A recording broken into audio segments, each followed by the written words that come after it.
ఇక దేశవ్యాప్తంగా petrol diesel ధరలు లీటర్కు ₹3 చొప్పున పెరిగాయి. పశ్చిమాసియా ఉద్రిక్తతలు, క్రూడ్ ఆయిల్ ధరల పెరుగుదల ప్రభావంతో 4 ఏళ్ల తర్వాత కేంద్రం ఈ నిర్ణయం తీసుకుంది. 5 రాష్ట్రాల ఎన్నికల తర్వాత ధరలు పెరుగుతాయన్న రాహుల్ గాంధీ వ్యాఖ్యలు నిజమయ్యాయి. నిత్యావసరాల ధరలు కూడా పెరుగుతాయని, సొంత వాహనాలపై ఆధారపడే సామాన్యులు ఆందోళన వ్యక్తం చేస్తున్నారు. కరోనా కంటే పెద్ద విపత్తు రాబోతుందని ప్రజలు వాపోతున్నారు. మరింత సమాచారం మా ప్రతినిధి విజయ్ అందిస్తారు.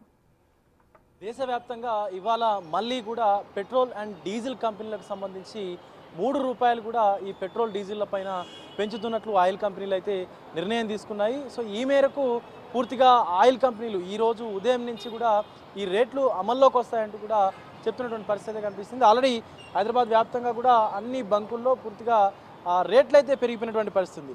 సో ఒక్కొక్క లీటర్ పైన ₹3 మేర రేట్లు పెరిగినటువంటి సిచ్యువేషన్స్ ఉన్నాయి. సో ఇది అంటే సుమారుగా 4 ఏళ్ల తర్వాత ఇంత పెద్ద స్థాయిలో అంటే ₹3 మేర రేటు పెరగడం అనేది సో ఇదే తొలిసారి. అయితే ధరల వెనుక ఈ పెరిగినటువంటి ధరలు ఏవైతే ఉన్నాయో వీటి వెనుక కొంత కారణాలు చూసుకున్నట్లయితే అంతర్జాతీయంగా ముడి చమురు ఏదైతే ఉందో దాని ధర పెరుగుదల, అలాగే ముఖ్యంగా ఏదైతే పశ్చిమ ఆసియాకు సంబంధించినటువంటి ఉద్రిక్త పరిస్థితులు ఏవైతే కొనసాగుతున్నాయో, ఇరాన్, అమెరికా, ఇజ్రాయెల్కి సంబంధించినటువంటి యుద్ధ వాతావరణం ఏదైతే కొనసాగుతూ ఉందో ఈ ఘర్షణ ప్రభావంతో కూడా ఇటు పూర్తిగా క్రూడ్ ఆయిల్కు సంబంధించినటువంటి ధరలు ఎగబాకడం అదంతా జరగడం వల్ల ఈ యొక్క రేట్ అనేది పెరిగిపోయినట్టు కూడా తెలుస్తూ ఉంది. అయితే ముఖ్యంగా ఈ యొక్క రేట్లు పెరగడంతో, పెట్రోల్ డీజిల్ రేట్లు పెరగడంతో చాలా వరకు సామాన్యులపైన కూడా ఈ భారం పడుతున్నటువంటి పరిస్థితి కనిపిస్తూ ఉంది. ఎందుకంటే భారత్లో చూసుకున్నట్లయితే ఇండియాలో మనం సుమారుగా 85 నుంచి 90% వరకు కూడా పూర్తిగా ఈ యొక్క మన ముడి చమురు అంతా కూడా ఇతర దేశాల నుంచే దిగుమతి చేసుకుంటూ పడుతుంది. అంటే ఈ యొక్క దిగుమతి సుంకం అనేది పెంచడము, అలాగే ఇటు అంతర్జాతీయంగా చూసుకున్నట్లయితే ఈ యొక్క దేశీయ ఇంధన ధరలపైన ఈ ప్రభావం అనేది పడడం అనేది దీనివల్ల ఇటు భారత్లో మొత్తం కూడా రేట్లు పెంచాల్సినటువంటి అవసరం అయితే కనిపిస్తుంది. మరొక పక్క ఇటు కాంగ్రెస్ సంబంధించినటువంటి ముఖ్య నేత రాహుల్ గాంధీ కూడా మాట్లాడుతూ గతంలో ఈ యొక్క ఏదైతే 5 రాష్ట్రాలకు సంబంధించినటువంటి ఎన్నికలు అయిపోతాయో అవి అయిపోయిన వెంటనే కేంద్ర ప్రభుత్వం పూర్తిగా ఇటు డీజిల్ అండ్ పెట్రోల్ పైన ఇంధన రేట్లు అనేది పెంచుతుంది అంటూ కూడా మాట్లాడినటువంటి సందర్భం అయితే ఉంది.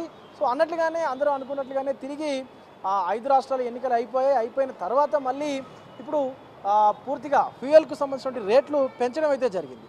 అయితే ఇక్కడ ఈ డాలర్ రేట్ అనేది పెరగడము, ఇట్లా ఇంధనం రేట్లు అనేది పెరగడం వల్ల రూపాయి రేట్ అనేది తగ్గిపోవడం లాంటిది కూడా జరుగుతుంది అంటూ కొంతమంది ఆర్థిక నిపుణులు కూడా చెప్తా ఉన్నారు.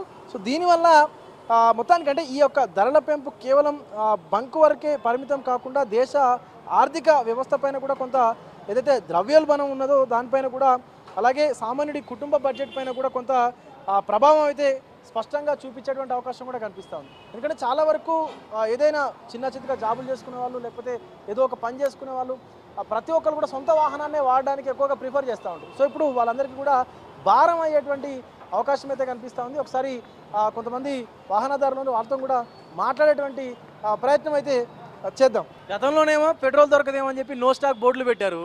ఇప్పుడేమో పెట్రోల్ ఏకంగా పెంచేసినటువంటి పరిస్థితి. రేటు పెట్రోల్ ఉంటుందండి, కానీ పెంచుకుంటాకైతే రేటు పెంచాలి కాబట్టి ఉండదు. అప్పుడు అంతే మధ్య ఉంటుంది, కానీ దొరకదు. నో స్టాక్ బోర్డు పెడతారు, అప్పటికప్పుడు పెంచుతారు అంతే. సామాన్యులకు పెద్ద భారంగా మారిందని చెప్పాలి. మామూలు భారం కాదండి ఇది. సామాన్యులు రెంట్ల కట్టుకోవాలి, ఇవన్నీ చేసుకోవాలంటే మన వల్ల కావట్లేదు.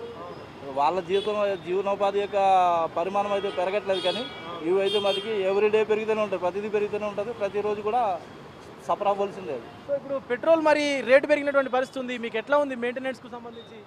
మెయింటెనెన్స్ కంటే భారంగానే ఉండిద్ది అన్నిటికీ.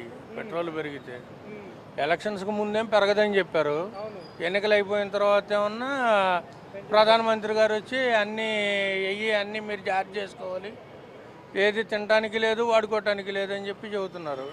ఎన్నికలకు ముందు వచ్చేమన్నా మీకు ఎలాంటి ఇబ్బంది లేదు, మంచిగా జరిగింది. అది ఇప్పుడు ఇదివరకు 107 ఉండేది, ఇప్పుడు ₹110 చిల్లర అయింది. ఈ 110 కాదు, ఇది ఆరంభం, అంతం కాదు, ఇది లాస్ట్ కాదు. ఇది ఇవాళ ట్రైల్ మొదలయ్యింది, సినిమా ముందు చూపిస్తారు. ఎందుకంటే కరోనా అటువంటి పరిస్థితుల్లో కూడా మళ్ళీ రావచ్చు అనుకోవచ్చా?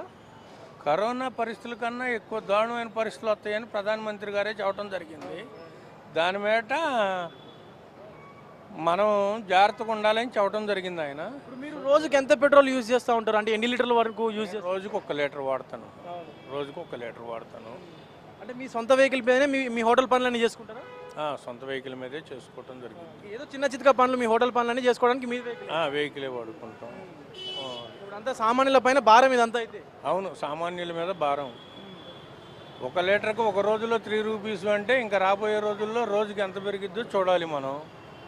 చూస్తూ ఉన్నాము. అంటే సామాన్యుల పైన మరింత భారం అనేది పడడానికి ఈ యొక్క పెట్రోల్ రేట్లు అనేటివి కారణమవుతా ఉన్నాయంటూ కూడా ఇటు సామాన్య ప్రజలైతే వారి అభిప్రాయాన్ని వ్యక్తం చేసినటువంటి పరిస్థితి కూడా కనిపిస్తూ ఉంది. ఎందుకంటే వారికి మ్యాక్సిమం సొంత వాహనాల్లోనే ప్రయాణించడానికి చాలామంది ఏదైతే వాళ్ళ యొక్క చూపిస్తూ ఉంటారు, ఉత్సుకత అయితే చూపిస్తూ ఉంటారు. కాబట్టి సో దానివల్ల చాలా వరకు పబ్లిక్ ట్రాన్స్పోర్ట్ని ఎంకరేజ్ చేయాలి, ఏదైతే ఓన్ వెహికల్స్ ఉన్నాయో వాటిని వినియోగం తగ్గించాలి అంటూ కూడా ఇటు పిఎం నరేంద్ర మోదీ ఇదివరకే ఇటు మన తెలంగాణకు సంబంధించి మాట్లాడినటువంటి సందర్భం కూడా ఉంది. కాబట్టి మొత్తానికి పెరిగినటువంటి రేట్లు ఏవైతే ఉన్నాయో, సో గతంలో ఎన్నికల ముందు పెంచమని చెప్పారు, ఎన్నికలు అయిపోయిన వెంటనే రేట్లు పెంచారు అంటూ కూడా సామాన్యులు అయితే వారి ఆవేదనని బిగ్ టీవీతో వ్యక్తం చేయడం అయితే మనకి కనిపిస్తూ ఉంది. వీడియో జర్నలిస్టు శ్రీనుతో విజయ్, బిగ్ టీవీ, కూకట్పల్లి నుండి. వాహనదారులకు కేంద్రం షాక్ ఇచ్చింది. ఆ డీటెయిల్స్ షార్ట్